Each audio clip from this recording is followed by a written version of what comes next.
Energy regulatory commission, এটা একটা quasi judicial authority. সরকার এখানে নিজের থেকে আপিল করে সেই অথরিটির কাছ থেকে বিদ্যুৎ ব্যবহারকারীদের মধ্যে শতকরা 65% আমরা বের করে নিয়ে আসছি, যাতে মূল্য বৃদ্ধির চাপ থেকে এই 65% আমরা কিন্তু বের করে নিয়ে আসছি। ইআরসির সিদ্ধান্তে তারা ছিল, এবং এরা সবাই কিন্তু আপনার প্রান্তিক জনগোষ্ঠী, নিচের থেকে 65% কিন্তু, নট উপরতলার। উপরতলায় তো সবাই অকটেন ব্যবহার করে, জেট ফুয়েল ব্যবহার করে। এই এই এই প্যারামিটারটা আপনারা নিশ্চয়ই একটু খেয়াল করবেন, এবং আপনাদের রিপোর্টিংয়ের মধ্যে আমি আশা করি এটা রিফ্লেক্ট হবে।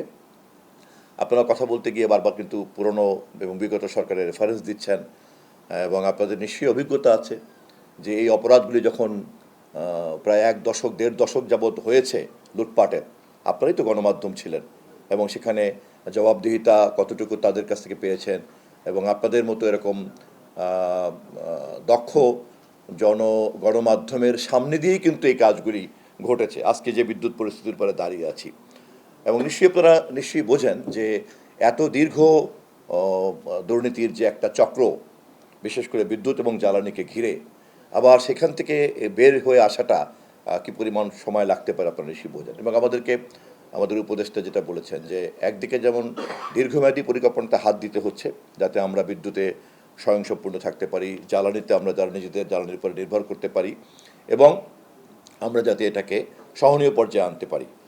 আবার অপরদিকে এই মুহূর্তের সমস্যাগুলিকে আমাদেরকে খুব গুরুত্বের সঙ্গে বিবেচনা করতে হচ্ছে।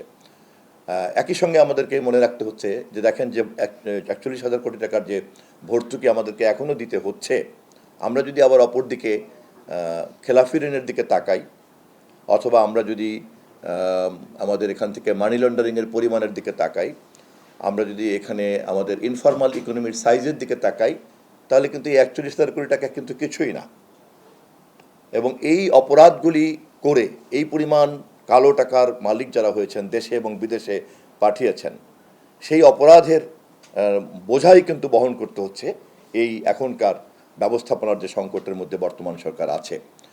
আমরা আমাদের এই কাজের প্রতিটি জবাবদিহিতা আপনাদের মাধ্যমে প্রতিনিয়তই দেওয়ার চেষ্টা করব, এবং আপনারা আমি যেভাবে জনগণকে সচেতন রাখছেন, সজাগ রাখছেন, আমাদের সমস্যাগুলিকেও যেভাবে বোঝানোর চেষ্টা করছেন, দুটো জিনিস কিন্তু খুব পরিষ্কার। একটা হচ্ছে যে স্পিরিটটা কি সরকারের, আরেকটা হচ্ছে যে ব্যবস্থাপনার ক্ষেত্রে হয়তো ধরেন একজন এক একভাবে দেখেন, আরেকজন একভাবে দেখেন।